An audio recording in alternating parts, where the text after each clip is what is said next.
The public hearing on the proposed operating budget and capital program for fiscal year 2027 will now come to order. Ms. Clerk, please proceed with roll call. Chair, proceeding with roll call. For any members who are not present in chambers, would you please let us know who, if anyone, except minors, are present with you as part of roll call? Councilmember Shane Sinensi. Aloha, everyone. Councilmember Nohelani U'uhajens.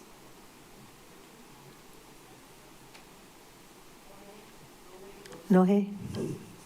Look up, look up. Okay, move on. Councilmember Tom Cook. Aloha, Chair. Councilmember Keani Rollins Fernandez. Aloha Awina La, Chair. The sun sets at 6:45, so it's still Awina La and not Ahi Ahi. Okay, I'm so glad. I was wondering about that. I knew you were, so Yes, I had that thank you. answer for you. You're Okay. welcome. Mahalo. Councilmember Gabe Johnson. He's online. Aloha, Chair. Aloha, Chair, council members, community members. There's no testifiers at the Lanai District Office, and I'm alone in my workspace. Thank you, Chair. Thank you. Councilmember Tamara Paulton. Aloha mai kākou. Chair, I'm going to circle back to Councilmember Nohelani U'uhajens because it looks like she might hear us. Yes, I think she's on. Hi. Yes, I can hear you folks now. I heard it when it turned on for Member Cook, and I could barely hear the sarcasm in your voice, Chair Lee, when you were addressing Member Rollins Fernandez. So the sound, I think, is working wonderfully. I'm in my private residence. I do have a minor with me and my husband, Koa Hodgins, as well. Thank you. Okay. Vice Chair Yukilei Sugimura. Good evening, everybody. Looking forward to the meeting. Councilmember Kawanoi Batongan. Aloha kako. Council Chair Alice Lee. Aloha, everyone. Chair, you have 9 members present, which means that a quorum is present to conduct the business of the council. For the record, I am the county clerk, Moana Ludi.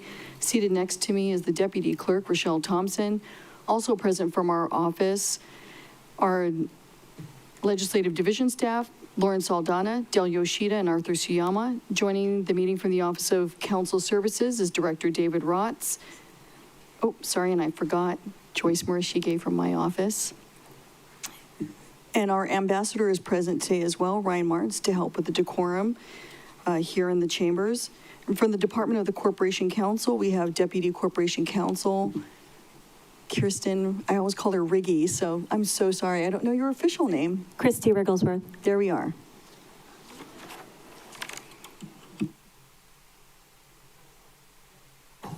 Before we proceed with the public hearing, may I please request that everyone keep their microphones muted unless it's your turn to speak. As a reminder, testimony must pertain to items on the agenda. When testifying, please direct your remarks to the council and not to any individual council member or member of the public. Each testifier will be allowed to speak for up to 3 minutes on each item. For individuals wishing to testify on Teams, please click the raise your hand button to be added to the testifier log. If you are calling in, please follow the phone prompts to be added to the log. Decorum shall be maintained at all times. Any person who behaves in a manner that disrupts, disturbs, or impedes that orderly conduct of any council can, at the discretion of the presiding officer or a majority of present council members, be ejected or banned from council meetings, or if participating remotely, muted or dropped from the meeting. Examples of disruptive behavior include, but are not limited to, heckling, shouting, use of profanity, threatening or slanderous remarks made to any member of the council, staff, or general public. Ms. Clerk, please proceed. Thank you, Chair. The first testifier is Hina Wells, to be followed by Valerie Monson. Hina Wells.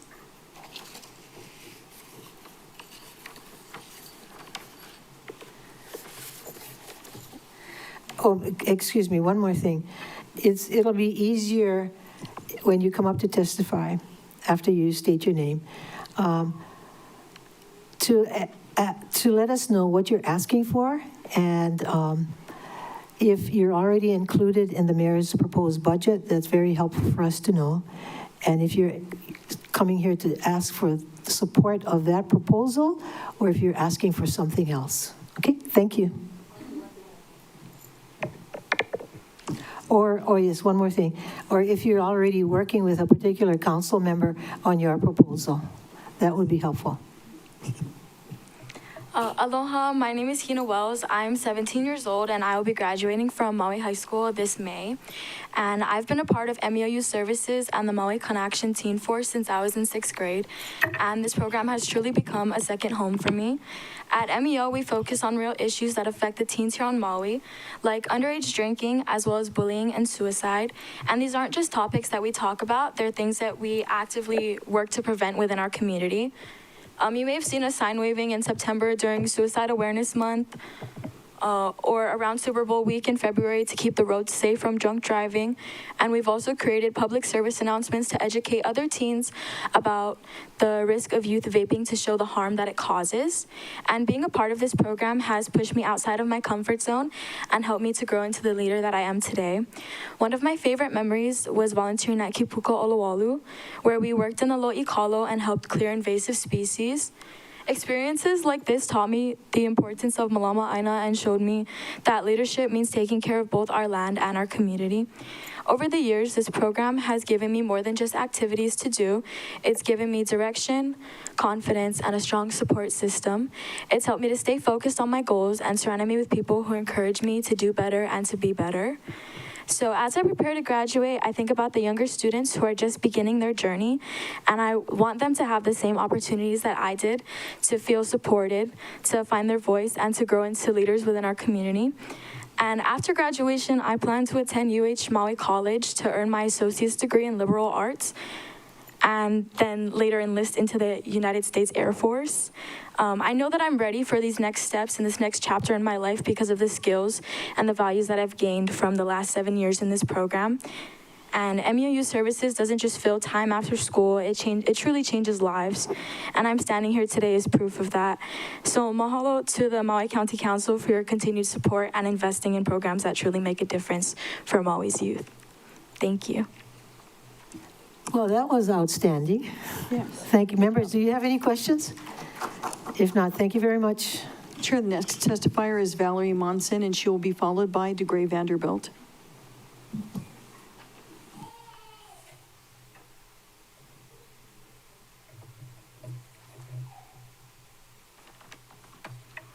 Aloha, Chair Lee and members of the Maui County Council. Mahalo for this opportunity. My name is Valerie Monson, Executive Director of Ka'ohana o Kalaupapa. I'm here tonight to ask for the Council's support to help build the Kalaupapa Memorial, an historic effort to remember all the men, women, and children who were taken from their families and forcibly isolated on the Kalaupapa Peninsula due to government policies regarding leprosy. About 7,800 people were relocated to Kalaupapa between 1866 and 1969. Most never saw their loved ones again. Nearly all of these individuals have been left out of history books, many of their names forgotten. The memorial will change all that by giving everyone sent to Kalaupapa their rightful place in the settlement's history and remembering everybody by their name. The memorial will also serve as a symbol of justice and provide a place of healing for descendants whose families were torn apart during this time in history. About 2,000 of those sent to Kalaupapa were from Maui, Molokai, and Lanai. Many of them went on to become great leaders of Kalaupapa. There was Ambrose Kanevali'i Hutchison, born in Hana, sent to Kalaupapa in 1879 and appointed superintendent of the community at the age of 27. Robert Ka'au'au from Olowalu, the first person at the settlement who signed the Ku'e petition against annexation. He was the first of nearly 700 from Kalaupapa who signed the petition. Nellie Hueu McCarthy from Kainai, a self-taught healthcare worker who saved lives. Richard Marks, the outspoken activist from Pu'unene. I think every community in our county lost someone to Kalaupapa. The ages of those sent from Maui County ranged from 105 to 4. Owahi was taken from his family in Kaupo at the age of 105 in 1889. He died 5 months later at Kalaupapa and is buried, like so many others, in an unmarked grave. Becca Lewis McMillan from Makawao was just 4 years old when her mother had to place her on a ship and watch her sail away. We are asking Maui County to contribute $500,000 to this monumental endeavor. That comes to about $250 for each of our 2,000 fellow residents who were sent to Kalaupapa. The memorial was the idea of the Kalaupapa residents many years ago. Most of them have now passed, and those of us with Ka'ohana o Kalaupapa are carrying out their wishes. The state legislature approved $5 million for the memorial, and we have obtained many of the federal and state approvals required. We are now raising additional funds needed to build the memorial in the summer of 2028. We are not in the mayor's budget this year. We hope the Maui County Council will see this as an opportunity to be part of our effort to forever remember the people of Kalaupapa and help their families and descendants heal. Mahalo. Thank you. Members, are there any questions? Yes, we have one. Member Batangan. Thank you. Can you clarify the request to the council? $500,000 to help build the memorial. Am I remembering correctly? Or because I thought you were asking for more when we last saw you in Molokai. If you have more, we'll take it. Okay, but the request is 500. Yes, Okay. but we'll take whatever. You know, I'll be honest with you, we almost weren't going to ask for anything this year because of all the damage caused by the floods last month. I was feeling like, you know, should we be doing this when there are so many people who suffered so much damage? But then it was recommended that we do come to you guys, so we are here. But yeah, we were asking $500,000 for hopefully for the 2,000 people from Maui County, but we will take more. Thank you very much. We have another question. Vice Chair Sugimura. Nice seeing you, Val. You too. Can you tell us what other funding you have that would match this? We have $5 million from the state.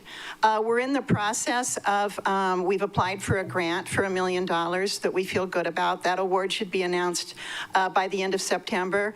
We're also working with a national foundation on another large donation, and then we have a list of others who we're going to be reaching out to over the next several months. And you'll be soon starting, or have you started this process? We've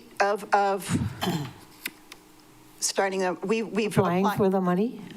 Starting the To process use of it- Well, what? to use the funds, right? She has all these Yes. list of. Yes, so we've been planning the memorial for 22 years, right? We've had to get an act of Congress, which we got, 3 land board approvals, land use commission approval, and we have some more permits to get, but we're getting there. So right now, we're just trying to get all the additional funding so we can build this. We're aiming for the summer of 2028. Thank you. Any more questions? If not, thank you. Bill? Chair, the next testifier is DeGray Vanderbilt, and he will be followed by Nettie Aquino.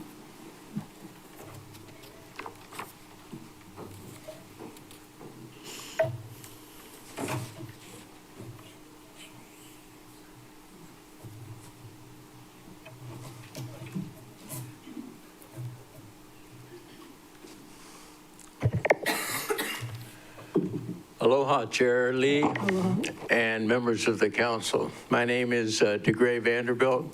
Along with me is my longtime friend, Clarence Boogie Kahili Hiva, who was separated from his family and sent to Kalaupapa because he was diagnosed with leprosy. Boogie passed away a few years ago. He was president of Ka'ohana o Kalaupapa. We were both born in 1941, and if he were living today, we'd be celebrating our respective 84th year. Mahalo for this opportunity to testify.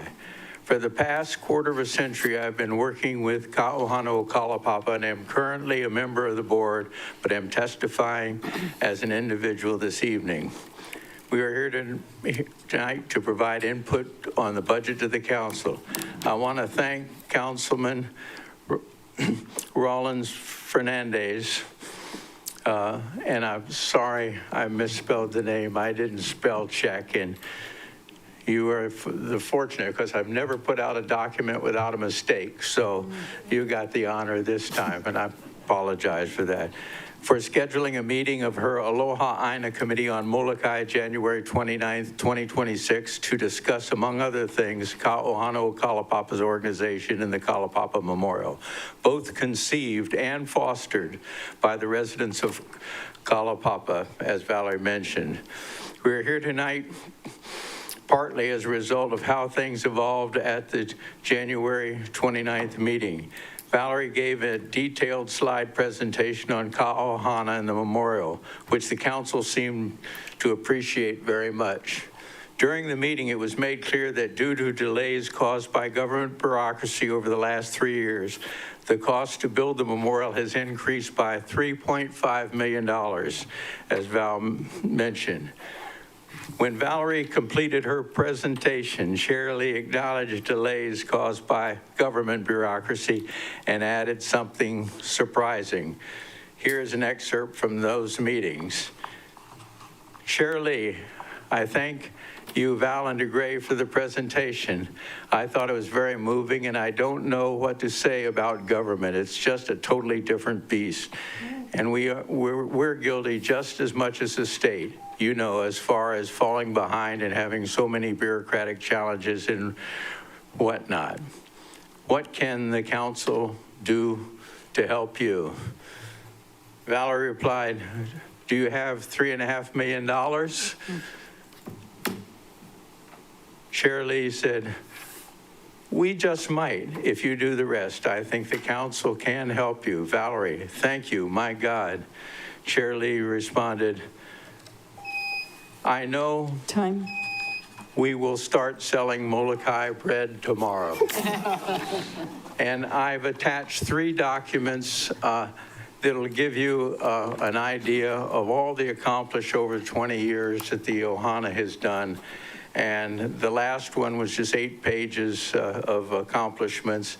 That alone should show that we have the ability to raise the money like we've been doing for the last 20 years to keep on going. Because at this point, the Department of Health has challenged us, saying that they don't think we have the ability to raise the funds, even though we've been doing it for 20 years. So I really appreciate this time, and thank you very much. Aloha. Thank you, DeGray. Members, do you have any questions? If not, thanks again. Chair, the next testifier is Nettie Aquino, to be followed by Deb Morois.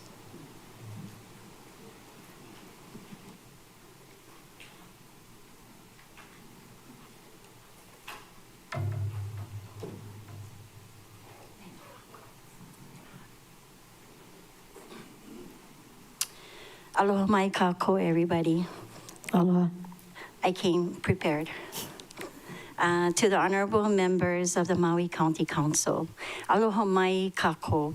My name is Nettie Aquino, but well known as Auntie Nettie in the disaster response and relief organizations. I stand here before today on behalf of Nakia'io Maui, carrying the voices of our community. We humbly ask for your support and consideration of $200,000 in the fiscal year 2026-27 budget to sustain the Resource Lahaina Resource and Recovery Center in Kahului. For many in our community, this center is more than just a building. It is a place of comfort, connection, and hope. It is where families come when they don't know where else to turn. Families who are still navigating the impacts of the wildfires and now the recent flooding. Now that the storms have passed, our community is in recovery, and Nakia'io Maui is here to provide a safe, trusted space where people can access what they need to survive and begin again. Every resource available to fire survivors is also now being extended to our flood survivors. Because of the reality, many of our same families, in fact, more than half of those we serve now are impacted by both disasters. Over the past 2 years, we had the privilege of serving over 8,350 of our community members across Maui County, supporting those impacted directly and indirectly, our houseless community, the families from all walks of life. As long as you have breath, I will serve you. Each person who walks through our doors carries a story of loss, of resilience, and of the strength it takes to keep moving forward. Our commitment is simple. We are here for communities today, tomorrow, and for the long term. We help families stabilize in the now, navigate the next steps for their recovery, and remain present as they rebuild over time. Because recovery doesn't happen overnight, it takes consistency, trust, and a place people can return to again and again. This request is not for something new. It is to sustain what is already working, to keep the doors open for them. We share this with deep respect for the work that you do. We ask the council, if you want to know what we do, come to me. See what I do, hear what I do, see the families we make impacts. Tomorrow, we are building 100 cleaning kits and 100 mop kits tomorrow, if you're free, at my site. So mahalo, everybody, and aloha. Just to recap, you're asking for 250, 250,000. and is it in the mayor's budget It already? is not in the mayor's budget. I'm asking for a support from the council to Okay. be a part of the line. Thank you. Any questions, members? If not, thank you very much. Mahalo. Chair, the next testifier is Deb Maurice. I'm sorry if I'm mispronouncing your name, to be followed by Maggie Batongon. Aloha, Chair Lee and council members. My name is Deb Marois, and I serve as the coordinator for Ho'okaika Partnership. I want to begin by extending our sincere thanks for your support last year, and also to say that we were not included in the mayor's budget this year, and to thank Councilmember Sinensi and his office for his leadership in working with us to perhaps be a line item in the fiscal year 27. So as you know, Ho'okaika Partnership is a coalition dedicated to preventing child abuse and strengthening Ohana across Maui County. And we work with more than 75 organizations every year to collaborate and change systems. We do that through public education and advocacy, community engagement, navigation services, and workforce support.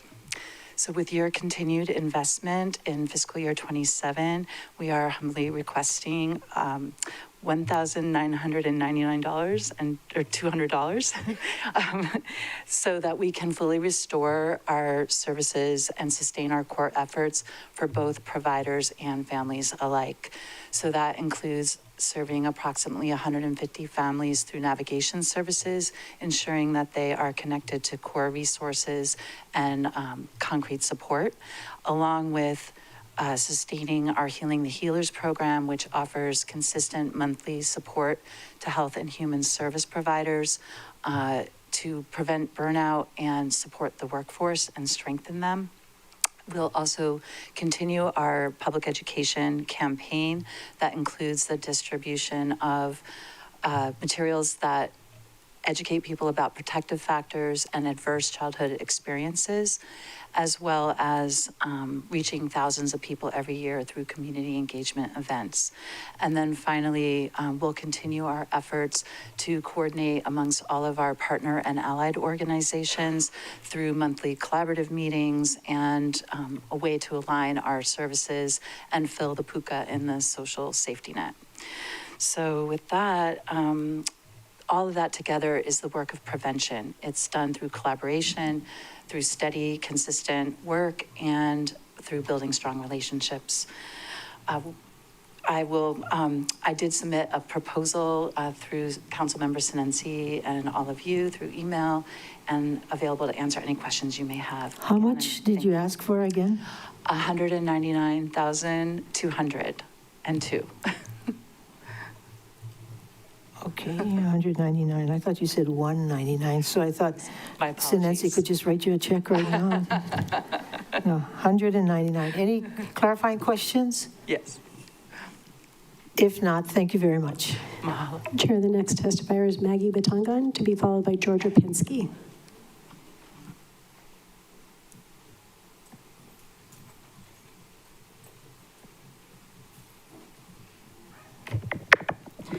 Hello, good evening, council members. If I seem on edge, it's not you. I just heard my daughter screaming in the back, so all of the working parents will understand. But thank you for the opportunity to testify this evening. I'm Maggie Batangan, Executive Director of Maui Economic Opportunity, Inc. First and foremost, I want to thank you for your continued support. Our asks this year were incorporated into the mayor's proposed budget, and we are immensely grateful for that and for your support of these proposals.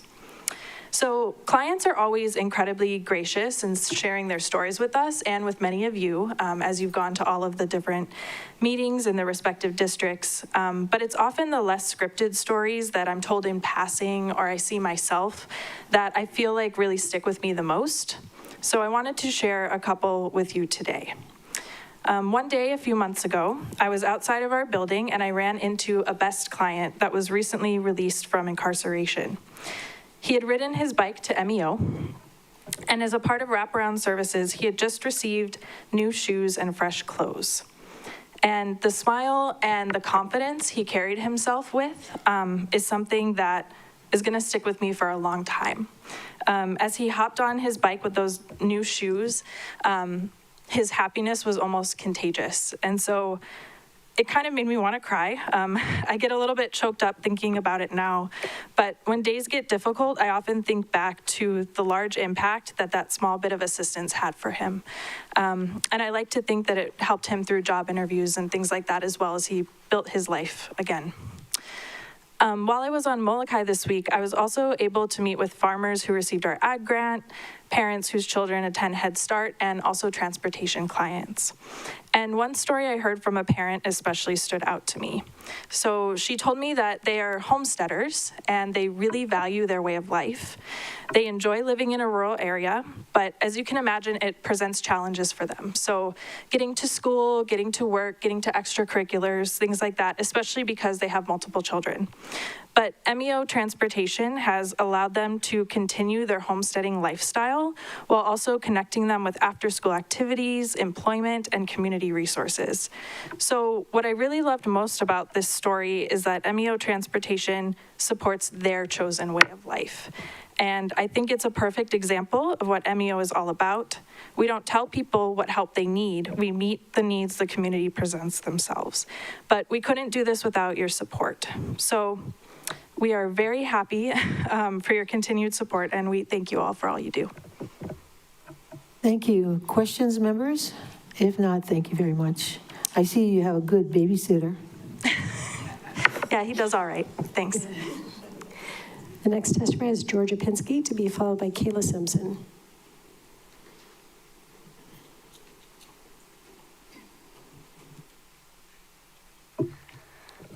Aloha, good evening. My name is Georgia Pinsky, and I'm here tonight to present testimony in support of regenerative agriculture.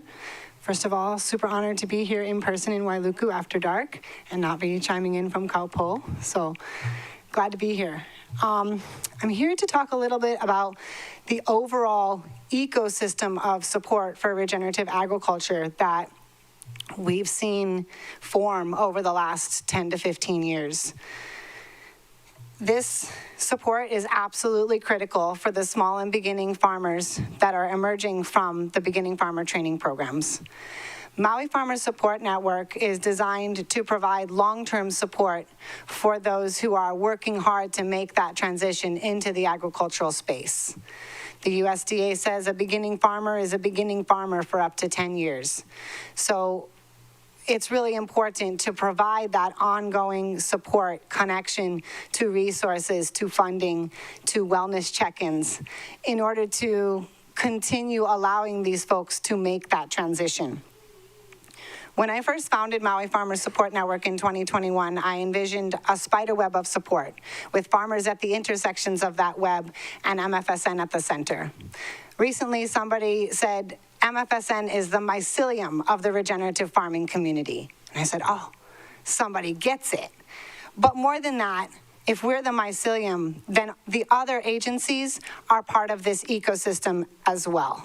The Hawaii Farmers Union Farm Apprentice Mentoring Program, Go Farm, the Master Gardeners Program, at the statewide level, Hawaii Good Food Alliance, Agricultural Stewardship Hawaii. The list goes on and on. There are dozens of agencies working hard to support our increased capacity for community resilience and food production. And that tapestry, that ecosystem of support is absolutely critical.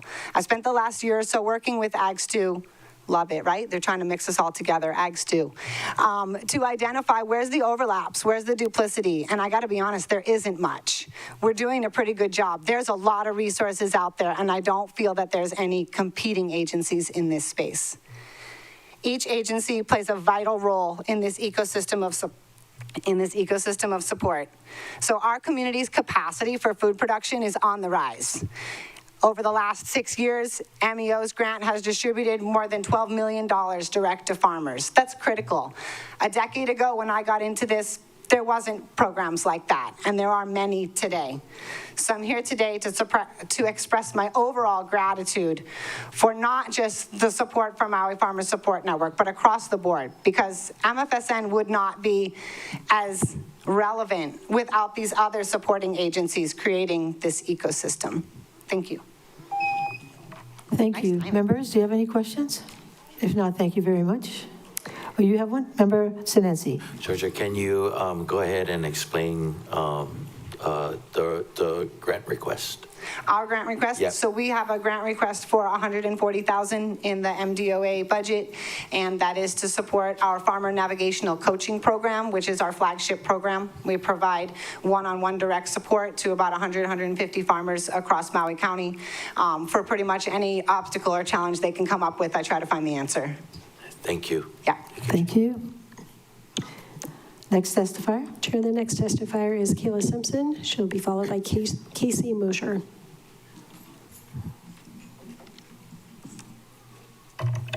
Hello. Hi.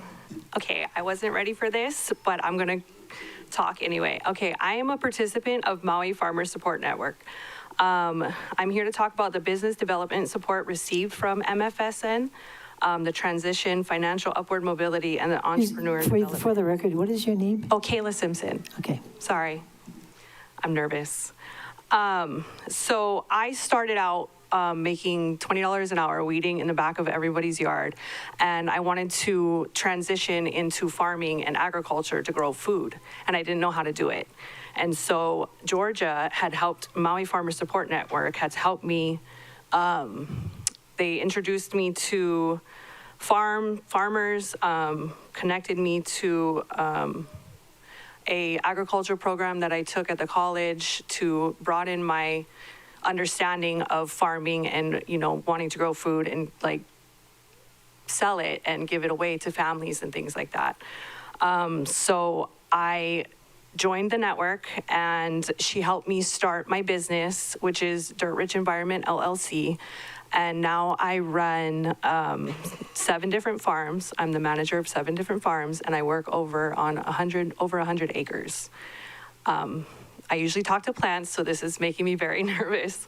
But I work really hard, and I didn't know where to start. And without her support and without the network, I wouldn't have been able to even, you know, register my business license. I didn't know where to go. I didn't know what to do. She provided me with a lot of connections and support, and that's pretty much all I'm here to say. Sorry. Congratulations. Any questions, members? If not, thank you. Chair, the next testifier is Casey Mosher, to be followed by Janine Holstein. Good evening, council members. My name is Casey Mosher, and I'm a resident in support of the proposed Maui Police Department budget. For those who are wary of investing in new tools and software, from a budget perspective, this is about investing in tools that multiply the effectiveness of the officers we already have. Technology like this doesn't replace good policing. It makes it smarter, more precise, and more accountable. Every dollar we spend here is a dollar toward faster resolutions, better evidence, and safer neighborhoods. In regards to further modernization, which includes a real-time operations center, this is crucial to integrate various camera feeds. When a serious incident happens, time matters. Having access to accurate, time-stamped vehicle data can mean the difference between solving a case in days instead of months, or not solving it at all. That speed isn't just about efficiency, it's about preventing the next victim. These camera feeds allow investigators to track suspect vehicles across areas, establish timelines, and corroborate witness statements. That leads to quicker arrests, stronger cases, and fewer repeat offenses. And just as importantly, this technology has helped clear innocent people, proving when a vehicle was not present and preventing wrongful suspicion from turning into wrongful charges. It's easy to be skeptical until the moment you or someone you care about becomes a victim. In those situations, most people want every available tool used to find answers and bring accountability as quickly as possible. This is one of those tools, and it's one that works. Skepticism around surveillance tools is understandable and in many ways healthy. With strong safeguards, transparent policies, and community oversight, tools like this can strike a balance between respecting civil liberties and addressing real public safety needs. Members of the council, I urge you to support the proposed budget increase for the Maui Police Department, an investment not just in staffing and technology, but in the safety, stability, and well-being of our entire community. Every day our officers show up for Maui with professionalism, restraint, and a deep sense of duty. They respond to emergencies, protect families, and build relationships that strengthen trust across our island. Yet behind that commitment is a growing strain. Too many officers are working extended overtime hours to fill the critical gaps, and the toll is real, physically, mentally, and operationally. Fatigue is not just a workplace issue. It can affect decision-making, response times, and ultimately public safety. Adequate staffing is not a luxury, it is a necessity. With more officers, workloads can be balanced, response times improved, and community policing efforts expanded. Equally important is investment in modern technology. Up-to-date tools and systems help officers work more efficiently, improve transparency, and ensure they are equipped to meet today's evolving challenges. Supporting this budget means supporting safer neighborhoods, faster emergency response, and a healthier, more sustainable police force. It means recognizing the realities our officers face and giving them the resources they need to continue serving Maui with excellence. I respectfully ask that you stand with the men and women of the Maui Police Department and vote in favor of this critical investment in our community's future. Thank you. Thank you. Questions? If not, thank you very much. Chair, the next testifier is Janine Holstein. You can go ahead and unmute on your end. Hi, can you all hear me okay? Yes. Hello? Oh, okay, great. Hi. Thank you. I'm Dr. Janine Holstein. I'm here to testify in support of the Maui Farmer Support Network, which was just presented by Georgia Pinsky just a few presenters ago. I'm so sorry. I'm currently an active board member of this, I'm so sorry, of this organization. This is, I'm so sorry. Okay. I'm not just a board member. I was formerly a recipient of these coaching services, and I wanted to speak a little bit about my experience and why now I'm a board member, that it's so important to me to be in a position to give back, and how far I've come because of Georgia and her administrative expertise to move us forward in these ways. And so I want to say that I started her coaching program 7 years ago or 8 years ago, and without them or with their help, I was able to secure one of the first hemp growers licenses in the state. I've since been on the Hawaii Hemp Task Force and have licenses both to process and to distribute and as a retailer. I don't think I would have been able to do this without her and their support. Now I run regenerative education programs for teenagers in regenerative agriculture. We implement techniques that prevent droughts, prevent fires, and prevent flooding across a much larger area than just the land that we're working on. And I'm providing a lot of education on top of actually doing the work on my land and on my at my farm. With Georgia's connections with her with the Maui Farmer Support Network, I was able to secure a large funding source through the USDA. it's the work that MFSN does is, I can't even begin to express how grateful I am to her, to you all, for including MFSN in your budget. It makes such a big impact, not just for not even just for us farmers, people that are trying to make it, but and not just for it's for food, but it's for retaining climate mitigation and atmospheric health, for food, for people, for soil, for. Okay, thank you so much. Thank you. Questions, members? If not, thank you very much. Next testifier. Chair, the next testifier is Martin Hamilton, to be followed by Max Tornai.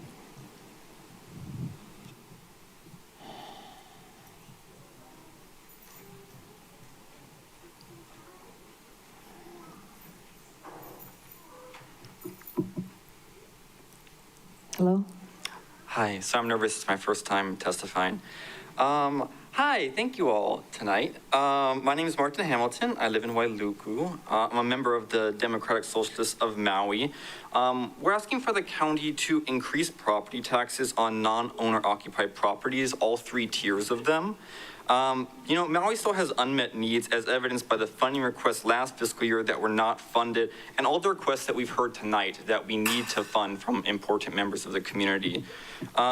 We have to increase the safety net in Maui County. Our prices are increasing with food, gas, rent, and our local population wants to know that the council is on their side and have enough funding for everyone. We need to increase our county revenue to pay for these important services.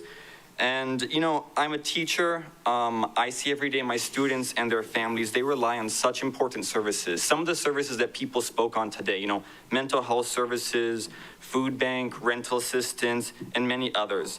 I think there's no excuse to impose austerity on students, families, the community, when we can raise taxes to raise funding to help provide for these programs. I think that the owner-occupied taxes, again, for all tiers should be increased. So, for example, Tier 3 from $12.75 per 1,000 to $28.75 per 1,000. I think should increase it to that highest limit. This would still be lower than many other counties and cities that have non-owner-occupied taxes, so it wouldn't be outside the norm for other cities. I think, if these people, they say they want a lower tax rate, they can always just turn it into a rental property, and that provides more housing for the people that live here. We have dozens upon dozens of local teachers and workers who struggle to find housing. We can use this funding to provide more workforce housing and the like. Sorry I'm umming so much again. I'm a little nervous. Thank you all for listening to my speaking. And again, I just think raise these funds from those who have more than enough to support our community, the community that we heard from tonight, the community that helps student services that we heard of earlier, Kalaupapa, flood damage. Cities like New York are already imposing higher taxes to give people things they need, such as childcare for all. So again, please raise the tax rate. I think it'll help us all out a lot. Thank you. Thank you. Questions? No questions. Thank you. Thanks. Chair, the next testifier is Max Tornai, to be followed by Victoria Gladden.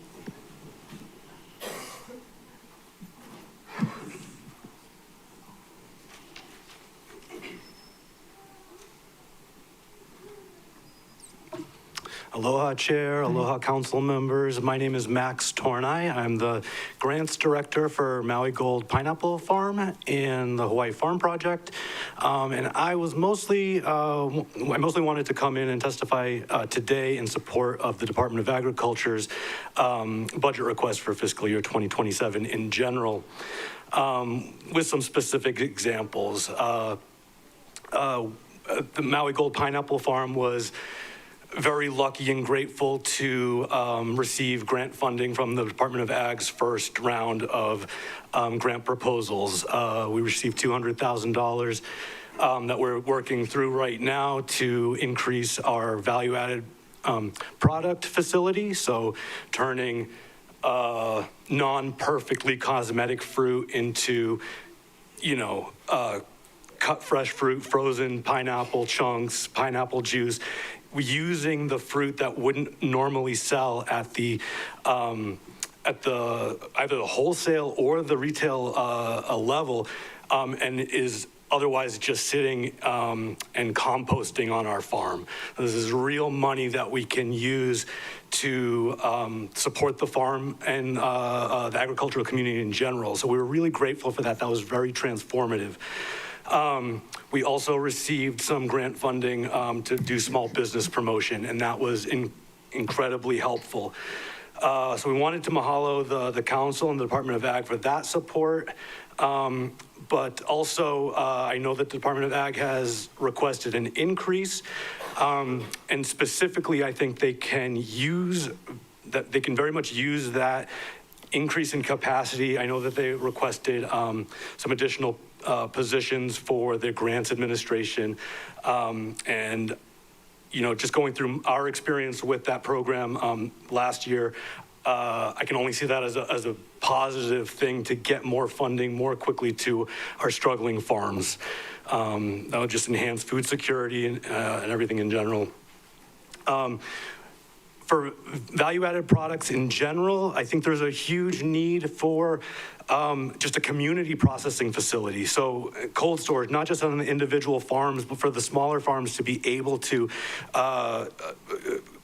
process their products and to either prolong the shelf life of their fruit or whatever they're growing, so that it can just last longer and they can have that financial security. Also, I wanted to mahalo the council and the Department of Ag for implementing the Access Deer fencing program through Lokai Pacific. That was incredibly needed. We were getting eaten alive up in Haile Maile. Time. I have a lot more, but I will stop. So thank you so much. Questions, members? Member Paulton? Thank you, Mr. Tornai. I just wanted to let you know I have a reso on tomorrow's council meeting for you folks. Oh, great. Thank you. About ag subdivisions. Yes, thank you. Is it going to help him? No, but okay. It's informational. Oh, okay. That's the best I could do because, ministerial and all. Okay. Yes, Member Rollins-Fernandez. Mahalo, Chair. Aloha, Mr. Tornai. Mahalo for your testimony. How many acres do you farm? So the Haile Maile Pineapple Farm, Pineapple Company has 757 acres that we lease from Maui Land and Pine. And about 300 of that is in active production due to the water restrictions that we've experienced over the past couple years, but we are intending to increase that production as best we can. And mahalo for that. Do you folks clean up the black plastic, or do you not use that anymore? My understanding is that it was biodegradable, but I'm also the grants person and not the operations person. That was my understanding. You don't see all the black plastic in the red dirt? Yes, I do see, but my understanding was that it is biodegradable. The new stuff is. Okay. Okay, like any more 1,000 questions? years. Any questions? Okay, thank you. Okay. All right, thank you very much. I will say that I'm not an expert on that, so. Thank you. Yeah, sure. Next testifier? Sure, the next testifier is Victoria Gladden, and she'll be followed by Adele Baguio Lorena.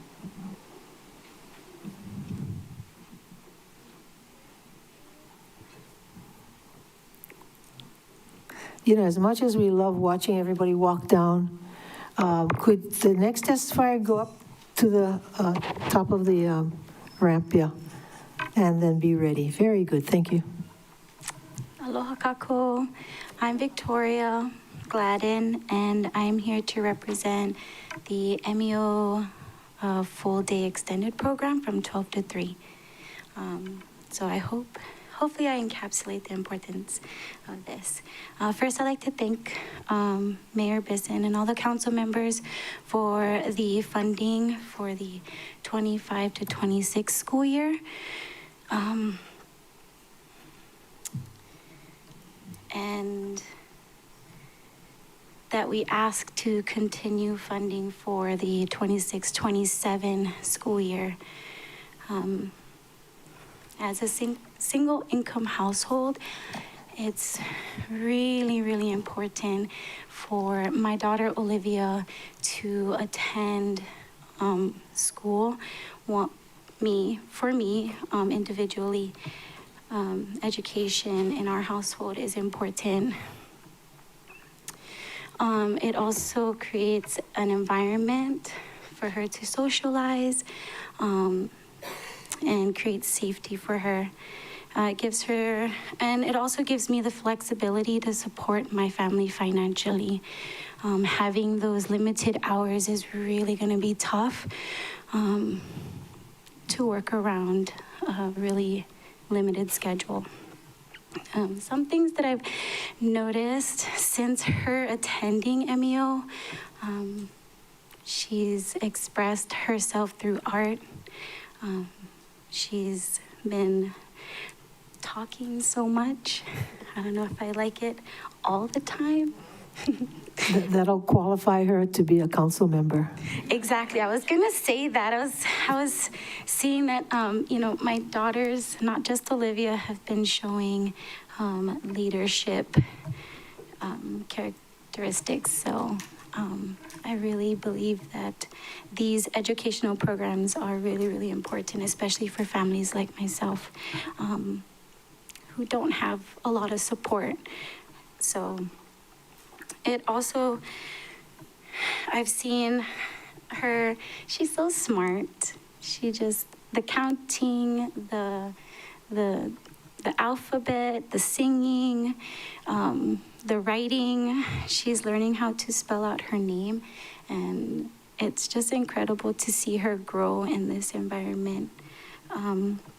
Again, I like to thank, again, the council members for funding these programs, and that, again, to consider refunding this for next year, the 26 to 27 school year.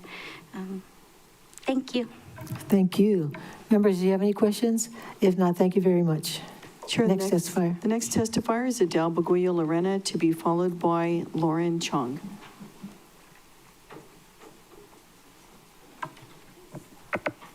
Hello, Chair. Hi. Council members. My name is Adele Baguio Lorena, and I serve as the CEO for Maui Family Support Services, a nonprofit that has been serving Maui County for over 45 years. I'm so happy that I'm following Victoria because families like her inspire us to do the work that we do. And I'm here mainly to mahalo you, all of you, for your continued leadership and support for programs like MEO and services at Maui Family Support Services. We recognize that you face a lot of priorities, and we are deeply grateful for your ongoing partnership, along with your staff and the department heads. Because of your investment, we are able to deliver essential services through programs like Early Head Start, Connect Connections, childcare subsidies, the Early Childhood Resource Center, and literacy program, and youth services.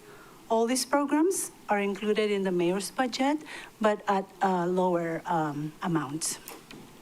Your support not only sustains this program, but it strengthens them. It allows us to leverage federal funding as well as state resources, expanding our reach and ensuring that more Keiki and Ohana receive the critical support that we provide. In fiscal year 2025 alone, our program served over 10,000 individuals. That impact is a direct reflection of your commitment to our community. And as the needs grow, especially after the Kona storms and the families in underserved areas, we humbly ask for your continued support for these programs. I also want to reiterate Deb Marwa's request to respectfully support Hu'ikaika Partnership, because collaboration is essential in protecting our children and strengthening families. As the CEO of Maui Family Support Services, a co-founder of and fiscal sponsor of Hu'ikaika Partnership, I want to thank you, the council, for your continued support for child abuse prevention. And I'm here to, answer any questions if you have. Okay. Mahalo for Thank the you. opportunity to testify. Thank you. Members, questions? If not, thank you very much. Chair, the next testifier is Lauren Chung, to be followed by Sarah Gilligan.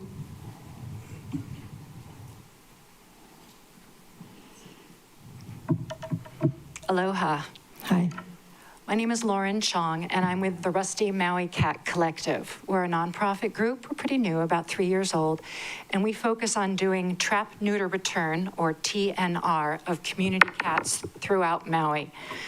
I'm one of the trappers. If you ever see a suspicious black SUV lurking in the dark, that's me trying to trap the cat at Target or at Lowe's or at the Ford dealership.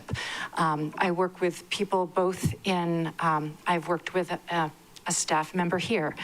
I work in homes, I work at businesses, and I trap in fields trying to get cats fixed, microchipped, vaccinated. Sometimes we do eye removals, tail amputations, leg removals when needed. We also foster cats when needed, when possible, when they allow us to be fostering them. Some of those cats are adopted on island, and others are sent off island to Colorado, California, Washington. A recent blind little kitty I had is now living its best life in Illinois with a little family. So, but we are, we're working with Councilmember Batangan's office seeking a budget priority. We're looking for about $25,000. We've never gotten a grant before. Most of our funding, all of our funding in the past has been from private donors. We use those funds to purchase humane cat traps from Wisconsin. They're very expensive, especially with steel tariffs, and then we have them shipped here by freight. We also, we purchase traps. We also get the cats medical care, and we would love to sponsor a free spay-neuter clinic in the future. There are other nonprofit groups like Good Cat Network and Aloha Forever Pet Foundation, a brand new nonprofit, that are running free TNR clinics, and they need funds for those, and we'd love to support them because they allow us to bring in a lot of cats to get them fixed for free. Our goal, our bottom line, our goal is to get every single cat fixed on Maui. And we'd love to extend to pets, but right now we're focused on community cats. And that's it. Thank you. No, I have my cat in my office all day. Do you? If she heard your testimony, she'd be scared. Is she fixed? Yes, she is. Okay. Yeah. I could fix that if she wasn't. Yeah, right. Okay, any questions, members? No. If not, thank you very much. Chair, the next testifier is Sarah Gilligan, to be followed by Clark Johnson.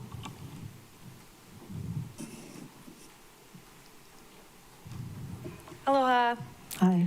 Thank you so much. I'm so honored to be here. I'm testifying on behalf of the Hawaii Farmers Union. I'm Sarah Gilligan. I am the director of the Farm Apprentice Mentorship Program, the FAM program, created by farmers for farmers. It is funded by a grant from the Maui County Department of Ag. It is in the proposed budget for 2027, and we are so grateful for your continued support for this program. The FAM program is, like I said, was created by farmers to train the next generation of farmers. And it was started by the Hawaii Farmers Union. We're in our 11th year running the program. The Hawaii Farmers Union supports both established and aspiring farmers through a grassroots network of 6 Maui chapters and the FAM program. So together, these efforts provide education, training, and community connections that help family farmers thrive. As Hawaii seeks to expand its supply of locally grown food, this project invests in the people and systems that make that goal possible. By combining practical skills with mentorship and advocacy, HFU strengthens agricultural enterprises while preparing the next generation of farmers. FAM is the only free farmer training program in Maui County. It provides a vast amount of proprietary information and support to new farmers here on Maui. Molokai and Lanai. It was created, like I said, by farmers directly to support and educate new farmers. Not only does it provide training, but also resources and ongoing support. Under this program, we also distribute funds directly to new farmers on Maui, Molokai, and Lanai through stipends and direct payments for equipment and supplies. All of the instructors in the program, about 40 to 45 every year, are also farmers, and so they are paid a fair wage for instructing in the program. So it in turn provides diversified income for our established farmers on islands. Over the past 11 years, we have 207 graduates from the program, and the current cohort has 33 students across Maui, Molokai, and Lanai. Many of our graduates are farmers or working in the agriculture industry somehow on the island. And we have workshops with our graduates. Our alumni program is thriving, and so every year in the fall and summer months, we have workshops with our alumni. So just thank you again for continuing to fund this program. So grateful, and thank you for creating this thriving community of Maui farmers. Thank you. Members, questions? If not, thank you very Chair, much. I do, Chair. Oh, Member Johnson, online. Go ahead. Sorry, Chair, I have to get your attention. Thank you, Ms. Gallagher, for your testimony. Very quick question for you. Yep. Some folks might not be aware of the program. Did you mention the website or the way to reach to you so that all the farmers on all the islands know that we're doing something here? So. Yep, it's hfuu.org. .org, there it is. Okay. That's where they can go on and apply? Yeah, and we're currently in cohort 11, and we will open applications for next year's program in August. And we'll have tons of events and showing up, tabling all over. We're recruiting always for the next years. So, but yeah, we'll make sure everyone knows. Thanks for helping the farmers. Thank on you. Lanai. Thank you, Chair. Thank you. Next testifier. Chair, the next testifier is Clark Johnson, to be followed by Emily Erickson.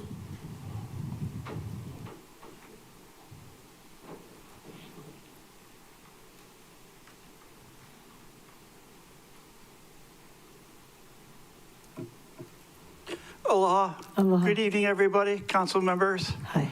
My name is Clark Johnson, AKA Chip. Tonight, I'm speaking to you about two things: MEO, Maui Economic Opportunity Center, and the Maui Department of Transportation. So with that, I begin by saying we're requesting additional funding for both MEO and the public transport system. First of all, MEO does many good things for the community, including the kupuna. Without proper funding, these services MEO provides would be curtailed. From keiki to kupuna, MEO is a valuable asset to our community. Next, I wish to address the public transport system, the Maui bus. The bus is a vital part of the Maui Department of Transportation and needs additional funding to maintain their buses, plus retaining drivers, mechanics, and support personnel. By having good, reliable public transportation, more people would ride the bus, thereby reducing the vehicle traffic on the road and pollution, etc. I've seen the Maui Department of Transportation make some valuable improvements. Central Maui Bus Hub, the Kalalui Transit Center, new buses, scheduled displays in order to make the bus more affordable.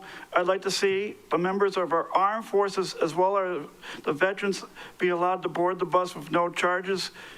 They have served our community quite well. That's the least we can do for them in the public transportation sector.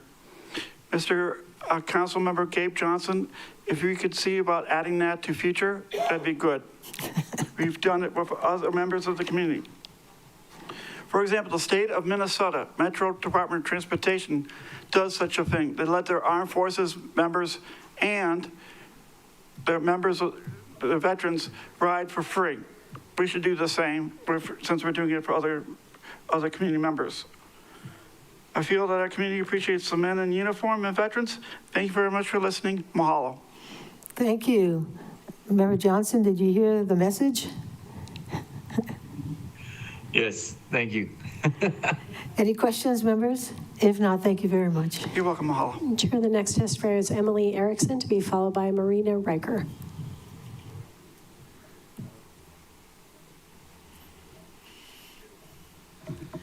Aloha, Chair. Hi. And council members. Hi, I'm Emily Erickson. I'm the executive director from the Maui Farm. We are in the current mayor's budget, and we are asking for an increase of $40,000. The Maui Farm is a transitional housing program for women and children facing homelessness. We have an 8-acre campus with 4 houses, and we are currently home to 8 moms and 15 children. I'm here to speak in strong support of our grant request for the Family Strengthening Program, specifically the $40,000 increase that we've requested, which represents a critical investment in our professional services, our staff's well-being, and the mental health of the mothers we serve. A portion of this increase is dedicated to maintaining our foundation of financial integrity. As a nonprofit steward of public funds, we must meet the rising cost of professional accounting and audit services to ensure absolute transparency and compliance. Equally urgent is our need to support the staff who do the heavy lifting every day. Like every employer on this island, we are facing skyrocketing health insurance premiums. This budget increase helps us cover those rising costs so that we can retain our dedicated staff and ensure that they don't choose between their own health and the commitment to our mission. We currently have 6 full-time dedicated staff members. 4 of them have been employed at the Maui Forum for 4 to 6 years. Their jobs range from accounting, grant writing, casework, farm and property maintenance, and childcare. And it's important to point out that any one of those people could be doing all of those jobs each time they come to work. Most importantly, a vital part of our increased request is our moms' access to therapists. The families who come to the Maui Farm are navigating significant trauma as they work to build self-sufficient lives. While our farm-based programs offer incredible healing through nature and community, we do not have a professional licensed therapist on call. By approving funds for a therapist, we're providing these mothers the tools to process their past and build a stable emotional foundation for their children's future. We want to ensure that while they're here, they're not just surviving, they're truly healing. So this request is for stability and care. It ensures we are financially sound and that our staff are protected and that our mothers receive the mental health support they desperately need and deserve. So I ask for your support in approving this increase to the Family Strengthening Program grant. Mahalo for your time. Members, questions? If not, thank you very much. The next testifier is Marina Riker. She'll be followed by Lisa Darcy.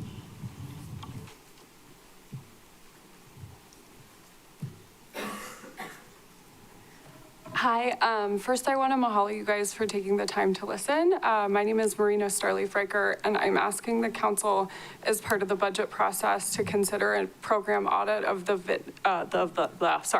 it's a mouthful, the Victim Witness Assistance Division within the Department of the Prosecuting Attorney. My mom and I are assigned a counselor in the division because my stepdad was killed by a reckless driver in July 2023. The driver was arrested for criminally negligent homicide in the first degree, the most serious level of that offense. After an 18-month-long MPD investigation, we were told that once the case transferred to the prosecuting attorney, a counselor would ensure that we were informed of all important case updates.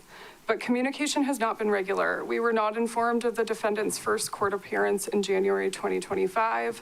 We found out about it on Hawaii News Now. When we finally met with our counselor, we explained that not being communicated with is deeply triggering for my mom and I because we weren't promptly informed that our loved one had been killed in the first place. We knew he hadn't returned home, and I followed his phone location to the police station, where an officer finally told me what happened. I was the one who called my mom to tell her that her partner had been killed, not a member of law enforcement, almost 5 hours after the fact. And I've told that story to our counselor at least 3 times, trying to explain why prompt communication matters so much to us. It's also a right of crime victims under Hawaii Revised Statutes 801D, which guarantees victims and surviving family members of serious violent crimes the right to be informed of case updates and advised plea bargains. This January, our prosecutor and counselor met with us to discuss a potential plea agreement. The defendant did not want to serve any prison time. My family shared ways we thought we could move forward with this by setting conditions in hopes to create systemic change that might prevent future deaths. We never received a follow-up whether the deal was accepted or rejected. After a hearing on April 2nd, my mom emailed to ask how it went and got no response. I finally called the division on Friday and learned that a plea agreement had been reached for a lesser charge, and a change of plea hearing had been scheduled on April 21st, all without notifying my family. Now, I understand that my family cannot change the outcome of this case, and I know it isn't the prosecutor's job to communicate with us regularly. That's why the Victim Witness Assistance Division exists. And I know there is a staffing vacancy in the division. I also understand the division is grant funded, which limits changes on how it can operate. But I'm asking for additional oversight or perhaps a program audit to ensure the division counselors are fulfilling their duty to notify victims promptly. When counting all violent person crimes in the Second Circuit, including those without any case activity over the last 3 years, the two counselors could still spend an hour with each victim or family every other month. And keep in mind that most check-ins would likely take far less time since many hearings are continuances. Time. Could you conclude? Okay. I also want to make it clear that I would support the division triaging cases. But that strategy hasn't been communicated either. I can give you guys the rest of my testimony if that's okay. Yeah, there's stats in there as well. Okay. Yeah. You could give it to our staff here. Members, meanwhile, do you have any questions? Member Paulton? I was wondering if you have contacted the county auditor's office. They haven't started their tip line yet, but it's something that they're working on, and they're fairly easy to communicate with. I didn't know it existed, so thank you. I'll call them. Thank you so much. Okay, I'll text you the number. Yeah, and please feel free, if anyone has questions, please reach out. Thank you so much. Any more questions? If not, thank you. Chair, the next testifier is Lisa Darcy, and she'll be followed by Rob Benz. Good evening, Council. Good evening, Chair. Hello. My name is Lisa Darcy. I miss coming to these. With budget, everyone's like, oh, budget, But, you get to see, so many communities come out. I don't know if you remember, we used to line up, and, we had a good time in budget.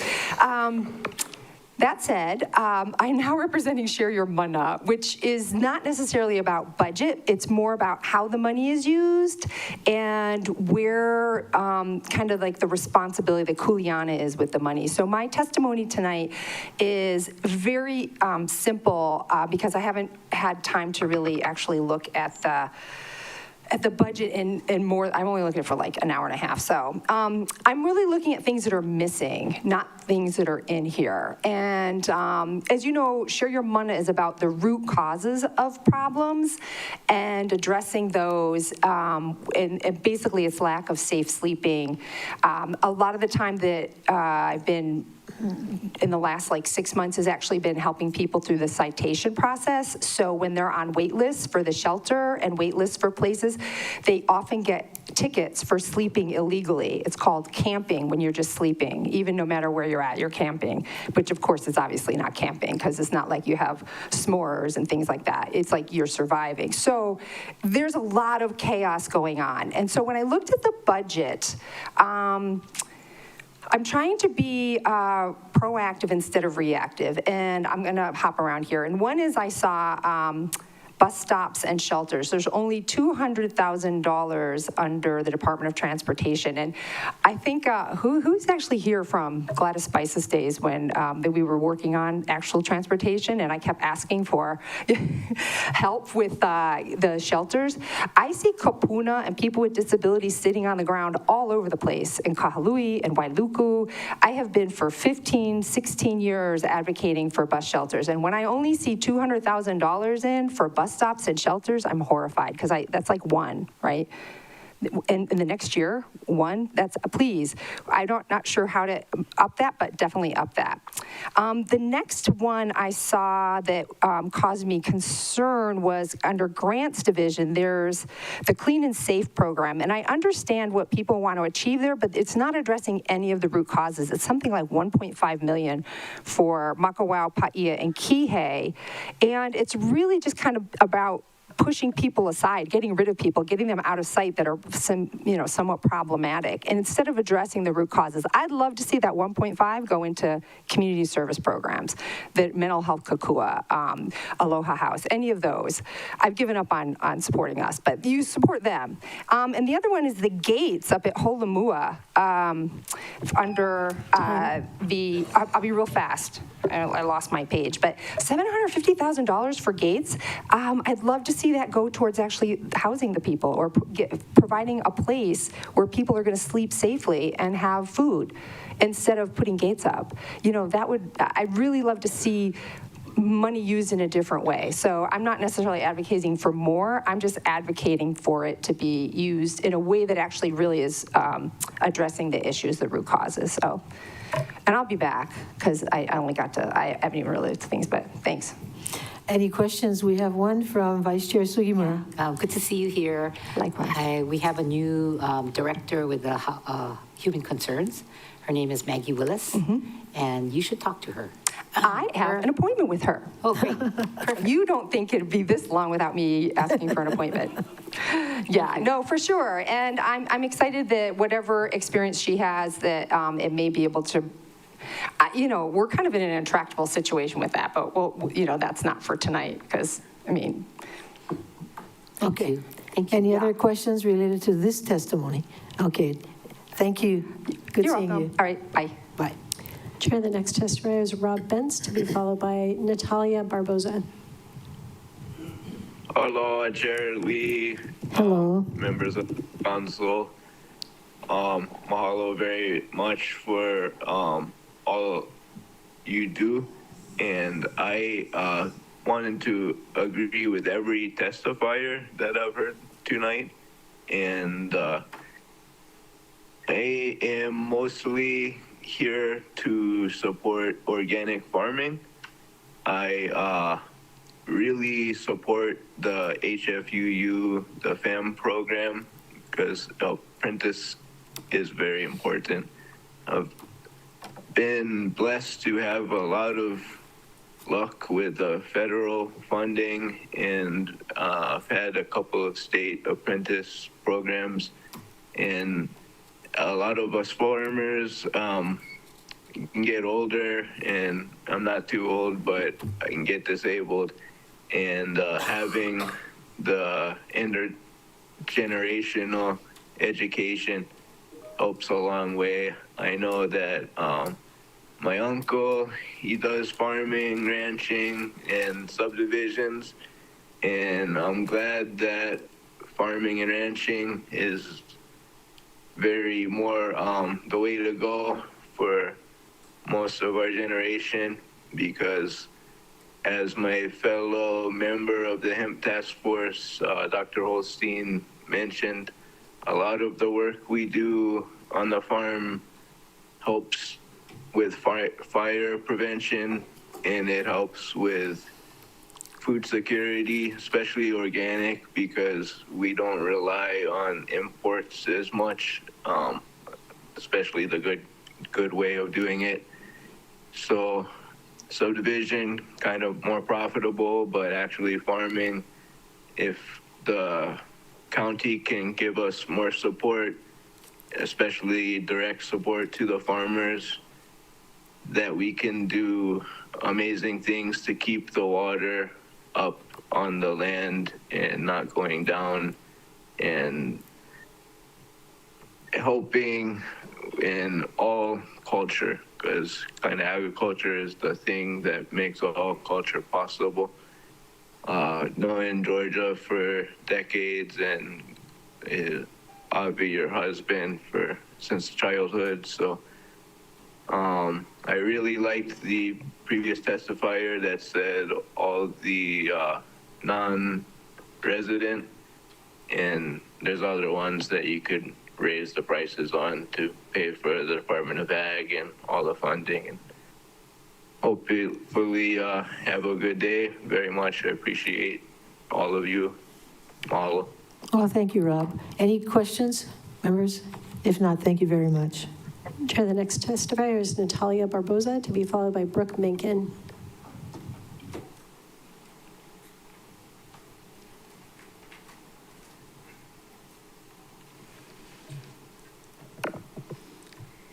Good evening, Chair and Council members. My name is Natalia Barboza.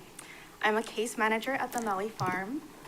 Earlier, our Executive Director, Emily Erickson, requested a budget increase of $40,000, and I'm here to further advocate on that increase. Some of you have visited us at the Maui Farm, and I thank you for taking the time and care to do so and see more of our services. As involved community members, you have seen the heavy impact that domestic violence and economic hardship can have on mothers and their children that we serve, and the overall well-being of our community. When families come to us, their housing, safety, income, and support systems have all been disrupted, often at once. When I think of it, our community is like a farm. When a plant is pulled from the ground, it loses access to nutrients and stability it needs to survive. Left unsupported, it will wither, and that impacts the entire farm. This is what we are seeing with families across Maui right now. A large and vital part of our ecosystem, our farm, has been uprooted, displaced, and needs to be replanted. That's us, the Maui Farm. Our program is where families are gently replanted.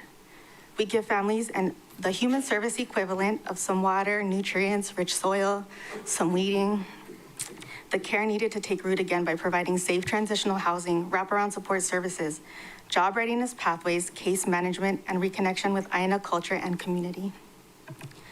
Next thing you know, these families aren't just surviving, they grow, they stabilize, and eventually give back. They re-enter the workforce hungry to contribute to the local economy and our community support systems. They become resilient with strong roots in our community that provide a healthy foundation for future generations. As much as I love the work we do, it's unfortunate that increasing hardship is creating an increased demand for services. We're at capacity, we have a wait list, and we often have to refer families elsewhere because there isn't enough space, and we know that other programs are full as well. Maui County only has a limited number of emergency beds, and these families face compounded barriers, and our system is feeling the strain more than ever. At the same time, the cost to operate has increased as the price of all basic needs has risen. The gap between what families need to succeed and what programs can currently provide is widening. At the Maui Farm, we are actively working to expand our capacity, but we cannot meet the demand without additional support. I wanted to share a short and meaningful testimony I remember. After successfully securing housing and employment, one of our past participants told us she felt blessed to be a blessing. She meant she had reached a point beyond surviving with the help of our program. She was stable, she was working, she was housed. And more than that, she had the capacity, joy, and desire to give back to others. That is the transformation that this work makes possible time and time again. We are asking for your partnership in expanding and prioritizing that impact so more families can move from crisis to contribution, becoming a blessing to others. Thank you. Thank you. Members, questions? Yes, Vice Chair Sugimura. Thank you. Could you submit your testimony? Absolutely. Thank you. Yes. Thank you. Thank you. Chair, the next testifier is Brooke Minkin, to be followed by Scott Crawford.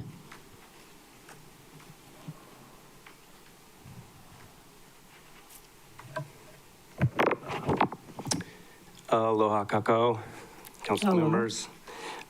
My name is Brooke Mankin. I have worked for the Maui Invasive Species Committee for over 20 years now. You may have seen me up here before, but now I'm in disguise with this big mustache. I am here to thank you for your continued support of Maui Invasive Species Committee. We are in the budget.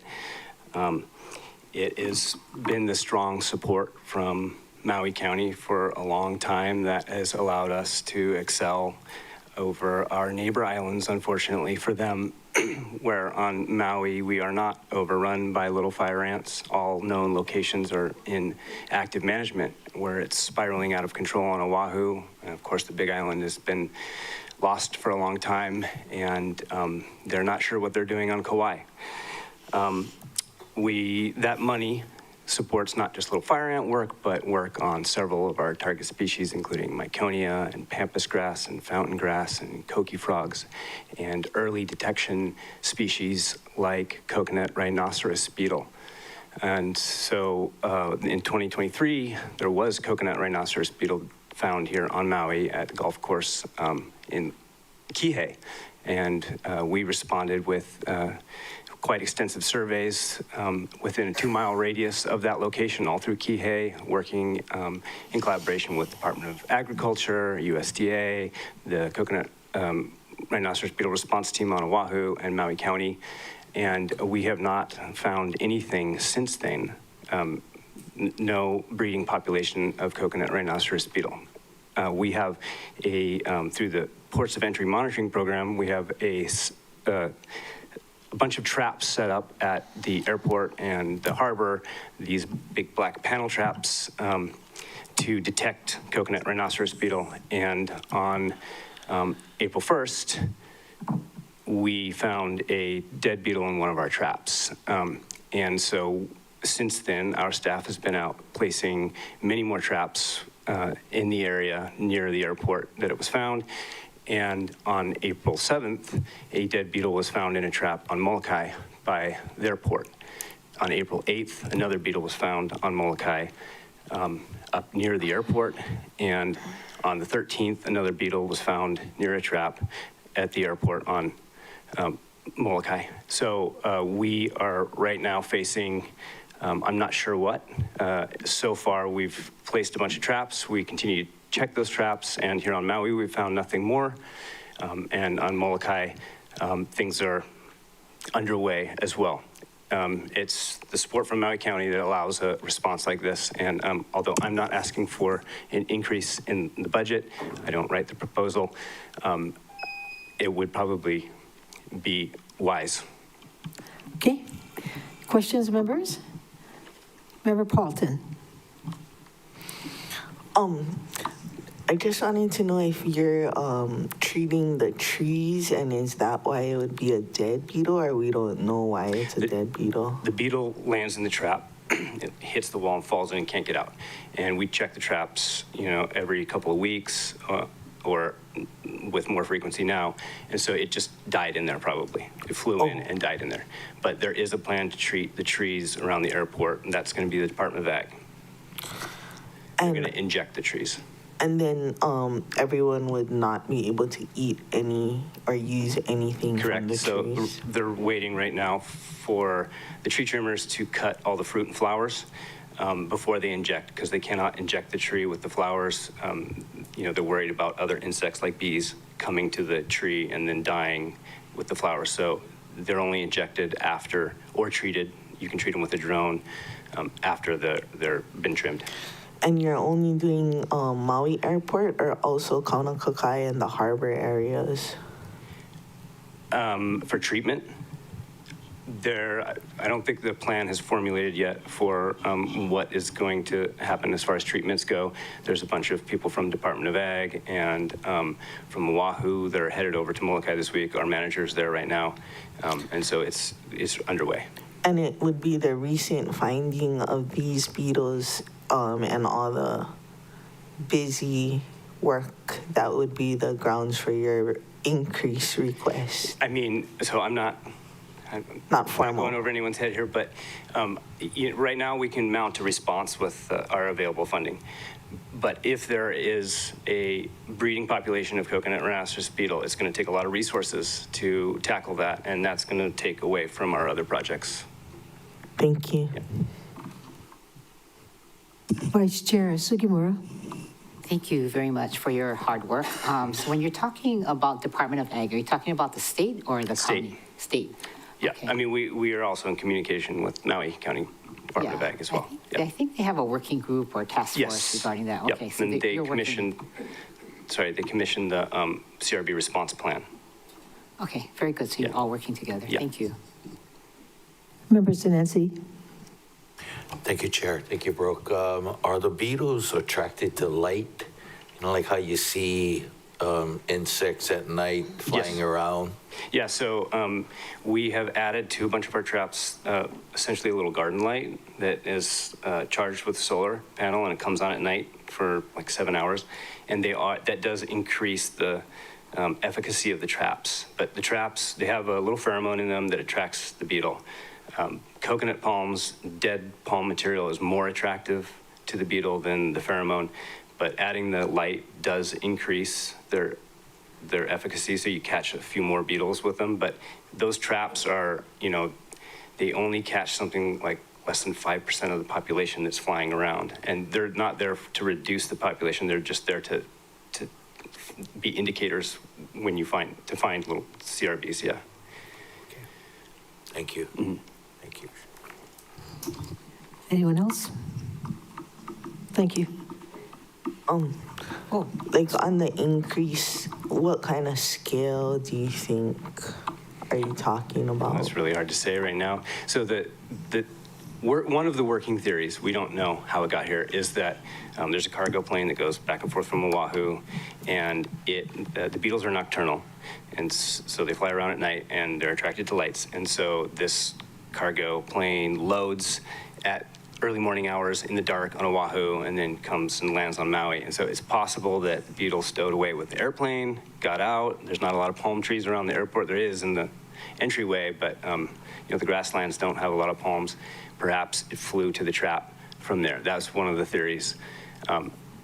With the finds on Molokai, that's a little more suspicious for it to all have happened in like a 2-week period. So it could have, maybe the Kona storm brought them. There's a breeding population in Kona now, and so they could have blown here. These are just theories. We don't know exactly. There could have been a shipment that went out to multiple places, airplanes and When I barges. spoke of scale, I was like, are we talking about 10,000, 50,000, 100,000 increase? And so I don't have a very good answer because it depends on what we find. If we find breeding population, so one of the other things we do is go look for compost and dead logs and things that they breed in. And if that effort turns up a breeding population, then for eradication or suppression, it would be a lot of money. The cost. What do you mean? What is your definition of a lot of money? The wrong person to ask, but well over $200,000. Thank you. Yeah. Any more questions? I just have a comment for you, Mr. Mankin. If we are not able to accommodate you in this regular budget, you can always come back to the administration because they have the most fantastic carryover savings program in the world. I'm not kidding. Yep. So that way, at that time, you'll know exactly how much you need, and then we can accommodate you at that time. Thank you. Okay? Next testifier? Chair, the next testifier is Scott Crawford, to be followed by Clara Pana.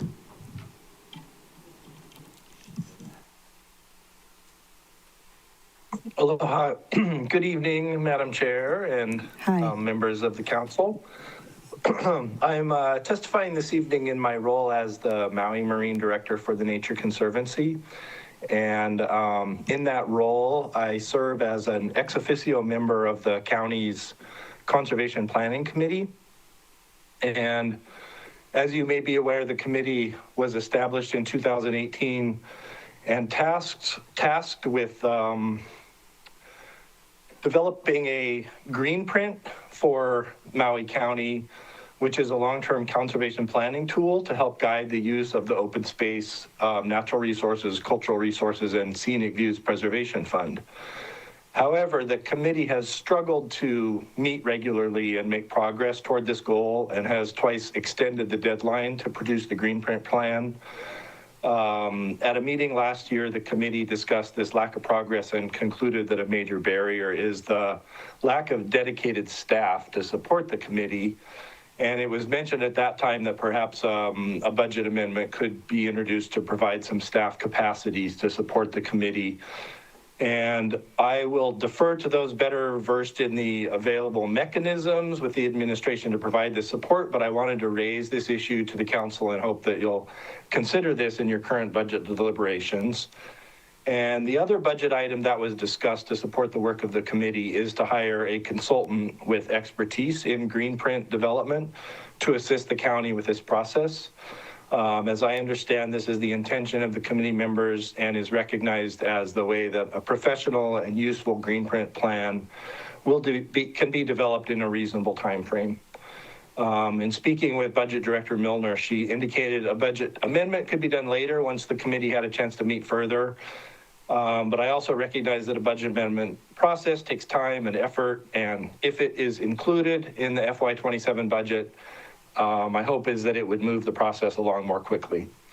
In consulting with some resources who have worked on green print plans for other locations and municipalities, they provided an estimate of $200,000 to $250,000 for the county to consider for a contract in the FY27 budget.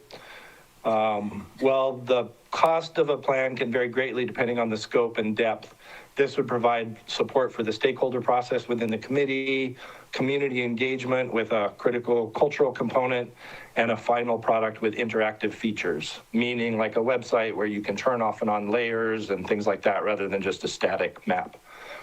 A bare bones process could be done for as little as $150,000, and a more robust process with more community engagement, more features in the final product could range up to $350,000.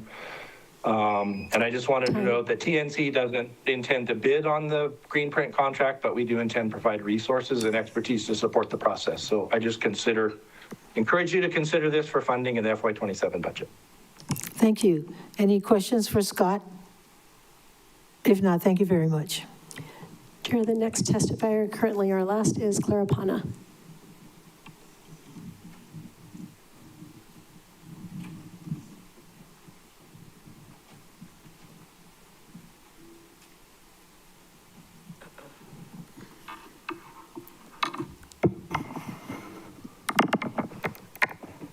Good evening, everyone. Excuse my voice.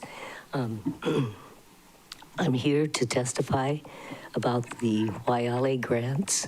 There are two of them at present in 2025 for $200,000 to make a plan and for $500,000 to secure 500 acres of land and make it safe. In the next year, 2026,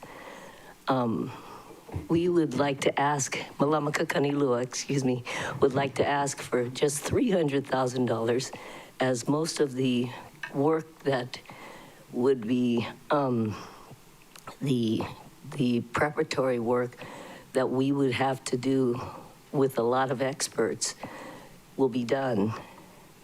At this time, we have spent many hours contacting experts who can actually know how to preserve a cultural land, and not just a cultural land, but a burial ground.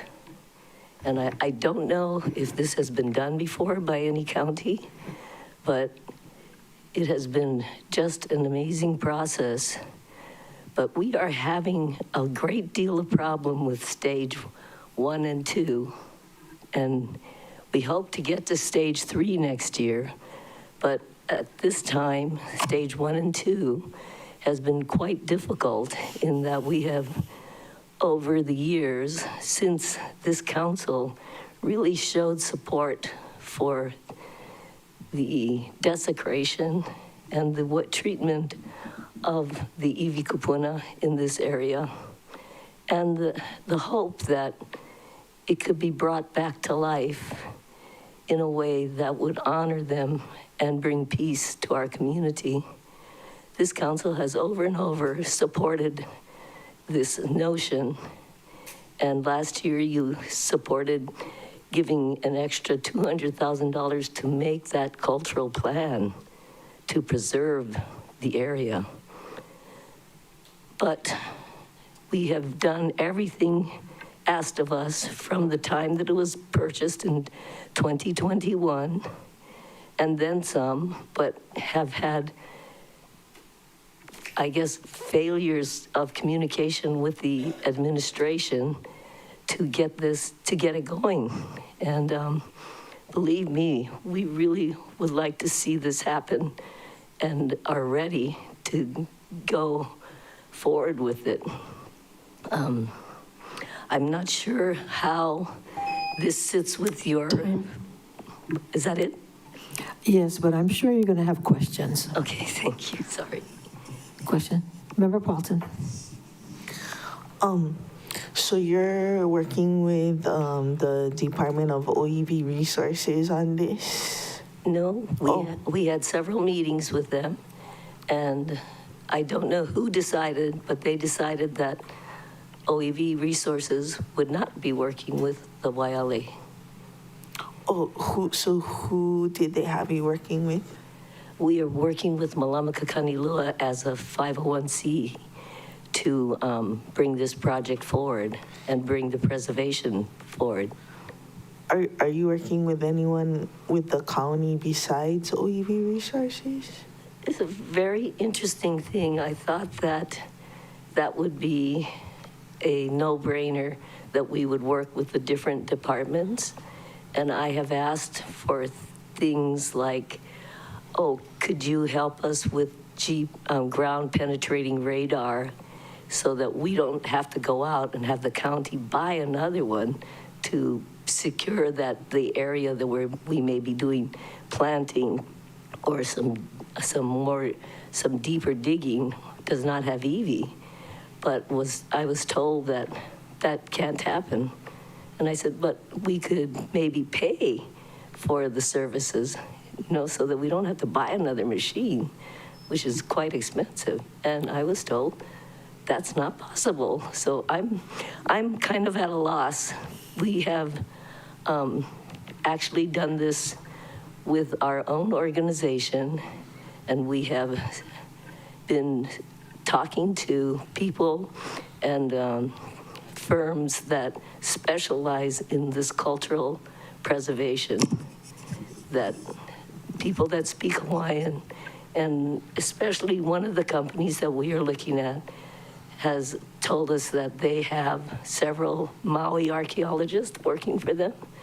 And so that already made us feel like that should be the company that we work with. I don't know if that answers for you.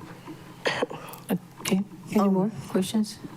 No more questions, but if you don't have a ride home, maybe I can take you home and then you can tell me more. Okay.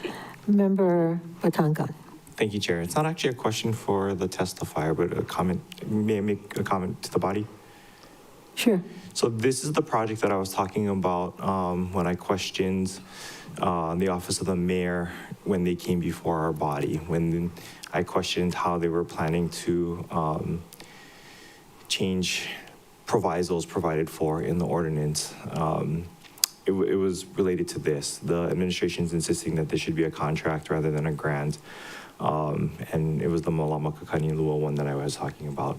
The response I got from the budget director was that they plan to transmit a budget amendment to align the language in the ordinance to their preference for this to, one, be a contract, and then two, to slightly change the scope of what was provided for. No, the $500,000 in open space. So the initial appropriation was during the Victorino administration, but because it's an open space, the proviso didn't lapse. So it's always been $500,000 in open space for Malama Kakanilua for the preservation work that they've been proposing in the Waiale subdivision. I cannot speak to what happened with why the grant was never executed prior, but now that they've changed their position on what's a grant and what's a contract, they are insisting that a budget amendment's needed to allow for this to be carried forth as a contract. I have a question. So you did not receive anything from the $500,000 grant. What about the $200,000 grant? No, but we have written all the, we were told that we needed to give a grant proposal for each of those to OED, which we did on a timely basis. And we haven't really heard anything until last week about anything about a change in the grants. I'm just, is it legal to change it now? I mean, this is kind of like. We have questions months, about that too. I mean, months later, Vice Chair, you had a question. Yeah, I was going to talk about that, what Member Batangan is talking about. But so you're basically have proceeded with doing some work, but you don't have a contract or you don't have any kind of agreement with the County of Maui. And I think you came before us once and said the last person you spoke to was Stacy Crivello. Yes, and since then, I have gone to like 4 different departments and people to try to get a right of entry so that we could help to execute the burial treatment plan, which there's one area where we did the burial for the county. that had been waiting for 30 years to be buried. And we take care of that one. We don't have a right of entry. We just go with our past rights, and because we feel that's our responsibility. And I'm just really concerned that if you put this out to bid, will the next people actually care that much about it? Will they know the land? Will they know about burials? And I mean, that's just, you know, we've been doing this for 5 years, waiting for a right of entry. But we just go because we have to take care of our kupuna. Thank you. Anything else? Are you going to continue to take up grants in your committee, BFED committee? Is that an ongoing item? I have a general concern about that, which will probably come up in our discussion. Yeah, and then maybe we can let you know when that happens. Because we have a concern about that with other grantees. You know, how grants all of a sudden turn to contracts. Right. And in doing so, the administration takes away from the council's intent sometimes, oftentimes. I think, Chair, many years ago, probably 5 or 6, you suggested to me that we should try to get a long-term lease, and perhaps that might answer some of the pilikea. Yeah, well, it's become very complicated, but the reason why I bring that up is because we need to check their side of the ledger on their grants, whether their grants should have been contracts. No, I mean it. The standard has to apply both ways.